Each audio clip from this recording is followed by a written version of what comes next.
বন্ধুরা, আমার হাতে যে ফুলের কুঁড়িটা দেখছেন এটা হচ্ছে ফুরুষ ফুল গাছ।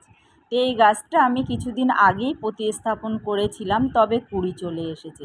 অনেকেই বলেন গাছ বসালে পটাশ জাতীয় খাবার না দিলে কিন্তু গাছে ফুল আসে না। আমি কিন্তু বসানোর পরে কোনো খাবারই এই গাছে প্রয়োগ করিনি। যে মিডিয়াটি তৈরি করেছিলাম সেটা দিয়েই এই গাছটি বসিয়েছিলাম। চলো এখন আমি একটা খাবার দেব।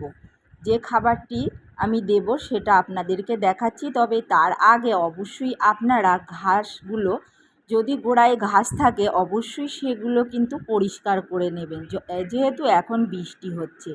তো আমি এখানে লাল পটাশ নিয়েছি, নিয়ে একেবারে সাইড দিয়ে কিনারা দিয়ে আমি কিন্তু দিচ্ছি। তবে এই দেখুন আমি যেটা দেখাচ্ছি এটা হচ্ছে শামুক। তবে এই শামুক মারার জন্য কি ব্যবহার করবেন অবশ্যই আমি আপনাদের ভিডিওতে বলে দেব।